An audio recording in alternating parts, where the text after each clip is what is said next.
Hello दोस्तों, हमारे YouTube channel सीखो सबके करंट अफेयर प्रोग्राम में आपका स्वागत है। रोज़ की तरह आज भी हम करंट अफेयर के कुछ महत्वपूर्ण सवालों को देखेंगे जो एग्ज़ाम की दृष्टि से बेहद ज़रूरी हैं। अगर आप मेरे इस चैनल पर नए हैं तो चैनल को सब्सक्राइब करना ना भूलें। तो चलिए वीडियो की शुरुआत करते हैं।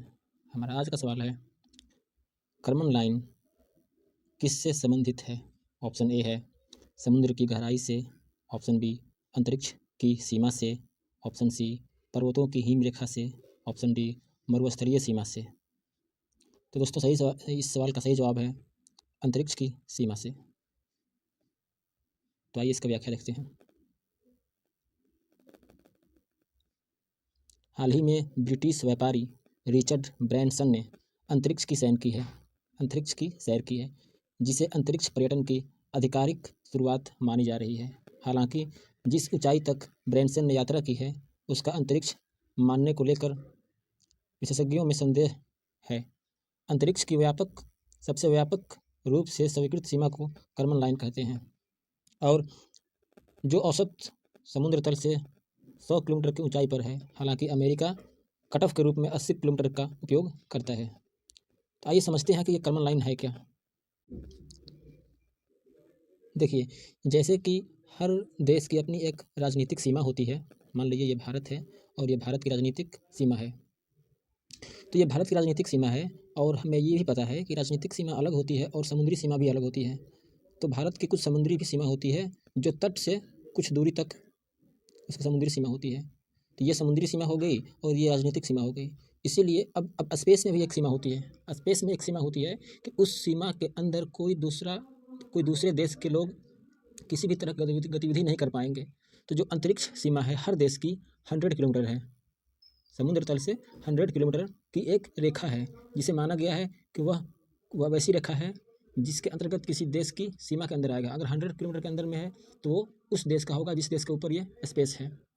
तो अमेरिका इसको 80 मानता है, जबकि सारे कंट्रियों के लिए 100 है। इसी लाइन को बोलते हैं कर्मन रेखा। मान लीजिए कि ये हमारा अंतरिक्ष है, ये हमारा पृथ्वी है और ये पृथ्वी के ऊपर 100 किलोमीटर पर एक आभासी रेखा है। इसी रेखा को बोलते हैं कर्मन लाइन।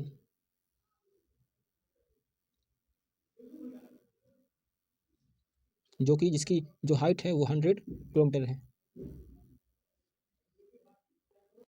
तो हमारा दूसरा सवाल है, भारत का पहला भूतापीय क्षेत्र विकास प्रोजेक्ट कहाँ स्थापित किया जा रहा है? कौन सा प्रोजेक्ट है? भूतापीय क्षेत्र विकास प्रोजेक्ट। तो इसका ऑप्शन पहला है उत्तराखंड, ऑप्शन बी है Jammu Kashmir, option C Ladakh, option D Himachal Pradesh. इसका राइट आंसर है दोस्तों लद्दाख। आइए इसके व्याख्या की तरफ चलते हैं और देखते हैं। भारत का पहला भूतापीय विद्युत परियोजना राज्य स्वामित्व वाले तेल और प्राकृतिक गैस निगम, जिसको हम ONGC बोलते हैं, द्वारा पूर्वी लद्दाख के पूका गांव में स्थापित किया जाएगा।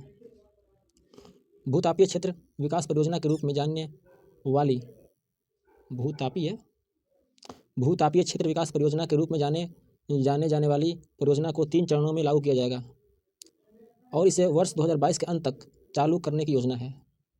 इस परियोजना से ऊर्जा का उपयोग पड़ोसी गांवों में 24 घंटे बिजली आपूर्ति देने के लिए किया जाएगा। स्पेस हीटिंग के लिए स्प्रिंग्स से गर्म पानी का उपयोग किया जाएगा। पर्यटकों को आकर्षित करने के लिए गर्म स्विमिंग पूल का निर्माण किया जाएगा। जो फॉरेनर पर्यटक होते हैं उनको आकर्षित करने के लिए गर्म स्विमिंग पूल का निर्माण किया जाएगा। इसलिए विकल्प इसका सी सही था। अगला क्वेश्चन नंबर 3 देखते हैं। निम्नलिखित में से किस स्थान पर भारत का पहला कार्बन डाइऑक्साइड कैप्चर संयंत्र लगाया गया है? कौन सा संयंत्र है?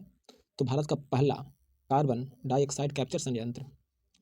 इसका पहला ऑप्शन है राउरकेला, दूसरा ऑप्शन है भिलाई, तीसरा ऑप्शन है जमशेदपुर, चौथा ऑप्शन है दुर्गापुर। तो दोस्तों इसका राइट आंसर है जमशेदपुर। आइए व्याख्या देखते हैं। आंसर है जमशेदपुर सी।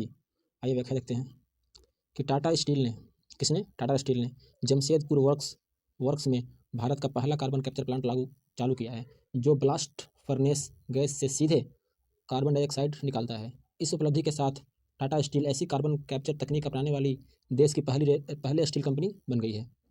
संयंत्र प्रतिदिन 5 टन कार्बन डाइऑक्साइड, प्रतिदिन 5 टन TPD ग्रहण कर सकता है। सर्कुलर कार्बन अर्थव्यवस्था को बढ़ावा देने के लिए कंपनी कैप्चर किए गए इसका साइट पर पुनः उपयोग करेगी, मतलब रिसाइकलिंग कर सकती है। अगला अगला लाइन देखते हैं। यह कार्बन कैप्चर एंड यूटिलाइजेशन सुविधा अमाइन आधारित तकनीक का उपयोग करती है और कैप्चर किए गए कार्बन को ऑन साइट पुनः उपयोग के लिए उपलब्ध कराती है। घटी हुई कार्बन डाइऑक्साइड गैस को बढ़े हुए और ऊष्मीय मान के साथ गैस नेटवर्क में वापस भेज दिया जाता है, इसलिए विकल्प इसका सी सही आंसर है। दोस्तों जो क्वेश्चन नंबर 4 हमारा है यह यूपीएससी पैटर्न पर बेस है। यूपीएससी क्वेश्चन ऐसे ही पूछता है, तो आइए देखते हैं यह क्वेश्चन किस तरह का है। पहला हम क्वेश्चन पढ़ते हैं पहले। हाल ही में भारत से 1972 में चोरी हुई नटराज की मूर्ति 1972 में भारत से नटराज की मूर्ति चोरी हुई थी, उसकी नीलामी को स्थगित किया गया है। इस मूर्ति के संबंध में दिए कथनों पर विचार कीजिए। नटराज की मूर्ति के संबंध में 4 कथन दिए गए हैं। इन कथनों पर विचार करना है कि कौन सा कथन सही या कौन सा कथन गलत है। पहला दोस्तों, इस मूर्ति की नीलामी जर्मनी में की जा रही है, पहला कथन है। दूसरा कथन है यह मूर्ति भारत के केरल राज्य से चोरी हुई थी। कहाँ से? केरल से। तीसरा कथन है कि यह मूर्ति 15वीं-16वीं शताब्दी के विजयनगर काल से संबंधित है। चौथा, यह मूर्ति कांसे की धातु से निर्मित है। तो दोस्तों पूछ रहा है कि उपरोक्त कथनों में से कौन सा कथन असत्य है, असत्य पूछ रहा है। तो इसका जो आंसर होने वाला है दोस्तों वह 1 और 2, मतलब कि 1 और 2 कथन असत्य है, ये कथन गलत है, ये कथन गलत है, बाकी ये दोनों कथन सही है। और पूछा था कौन असत्य है, तो असत्य 1 और 2 है, इसलिए आंसर ए हो जाएगा। पहला दूसरा गलत क्यों है? तो इसकी नीलामी जर्मनी में नहीं हो रही है, और दूसरी कि यह केरल राज्य से चोरी नहीं हुई थी। तो सही क्या है? तो सही ये है, इसकी चोरी जो हुई थी तमिलनाडु से हुई थी, और यह फ्रांस में नीलामी की जा रही है, इसलिए वो कथन 1 और 2 गलत था, और हमारा आंसर वही था। क्वेश्चन नंबर 5, हाल ही में जनजातीय मामलों से संबंधित विधेयक 2022 को लेकर हट्टी समुदाय पुनः चर्चा में है। इस समुदाय के संदर्भ में निम्नलिखित कथनों पर विचार कीजिए। यह भी दोस्तों यूपीएससी पैटर्न पर क्वेश्चन है। पहला कथन देखते हैं। हट्टी समुदाय को यह नाम हाट नामक छोटे बाजारों में सब्जियां, फसल, मांस और ऊन आदि बेचने की परंपरा से मिला है। दूसरा कथन क्या है दोस्तों? हट्टी समुदाय में पुरुष आमतौर पर समारोहों के दौरान एक विशिष्ट सफ़ेद टोपी पहनते हैं। कथन 3 क्या दोस्तों?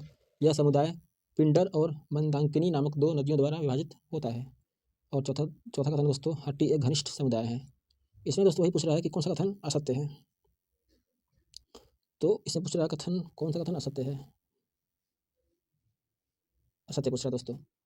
तो जो कथन इसमें सिर्फ कथन जो तीसरा कथन है ये असत्य है, बाकी सारा कथन सत्य है। तो इसलिए इसका आंसर हो जाएगा जिसमें कथन 3 हो। तो जिसमें कथन 3 हो कौन है? केवल 3, ये सही हो जाएगा दोस्तों। ये देखते हैं कि आखिरकार ये कथन 3 गलत क्यों है, क्योंकि इसमें मंदाकिनी और पिंडर 2 नदियों का जिक्र है। तो आंसर में ये नदी नहीं है, बल्कि इसके जगह पर गिरी और टोंस नदियों का जिक्र है। गिरी और टोंस 2 नदियाँ द्वारा विभाजित होता है यह समुदाय। तो दोस्तों आज के लिए इतना ही। चलिए मिलते हैं अपने अगले लेक्चर में, तब तक के लिए शुक्रिया, धन्यवाद।